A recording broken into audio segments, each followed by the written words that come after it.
हमने इंसर्ट देख लिया था कि हम फाइल को इंसर्ट कैसे करते हैं और किस साइड पे इंसर्ट होता है और किस बेस पे इंसर्ट होता है, हम कहाँ इंसर्ट करना चाह रहे होते हैं। एक्चुअली ये चीज़ें बेसिक हैं लेकिन ये बहुत ज़रूरी हैं, क्योंकि अगर आप बिगनर्स हैं तो आपको ये अच्छे से समझने चाहिए, क्योंकि तभी ही अगर आपको समझ आएगी तो तभी ऐसा होगा कि जैसा आप प्रोजेक्ट चाहेंगे वैसा ही होगा। अदरवाइज़ आप चाहेंगे कुछ और आपको मिलेगा कुछ और। अब फॉर एग्ज़ाम्पल हम वहाँ वापस जाते हैं और हम कोई और फाइल्स इंसर्ट करते हैं और फिर उनको रीअरेंज करने की कोशिश करते हैं। फॉर एग्ज़ाम्पल हमने यहाँ से ए सिलेक्ट किया, उसके बाद हमने ये सिलेक्ट किया, सी सिलेक्ट किया, इसको सिलेक्ट किया और एस को सिलेक्ट किया। अब हम क्या चाहते हैं कि हम ये चाहते हैं,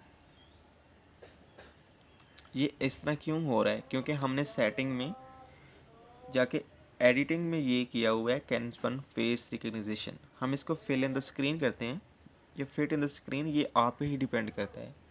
ठीक है, हम लेट्स सपोज ये कर लेते हैं,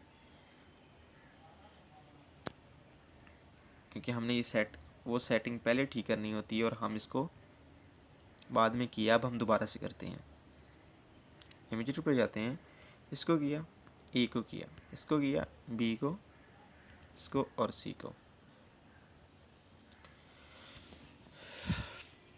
अब हम ये चाहते हैं कि जी हम ए बी और सी को इकट्ठा रखना चाहें, हम इस फाइल को यहाँ पे लेके आना चाहते हैं, तो इस पर अपने होल्ड और करना है और यहाँ पे आके छोड़ देना है।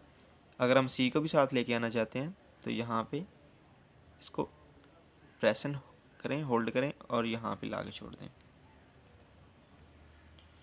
तो ये पास आ जाएंगे। ठीक है, अगर आप ये चाहते हैं आप किसी वीडियो का कोई पार्ट जो है वो आप कहते हैं कि मैंने यहाँ नहीं रखना, वहाँ रखना है, तो आप बिल्कुल वैसा ही करें। उस वीडियो के ऊपर क्लिक करें और उसका जौन सा पार्ट आप उठाना चाहते हैं उसको कट कर लें और उसको प्रेस करके, होल्ड करके, ड्रैग करके जहाँ रखना चाहते हैं वहाँ रख दें। आप यहाँ पे लेके आ गए।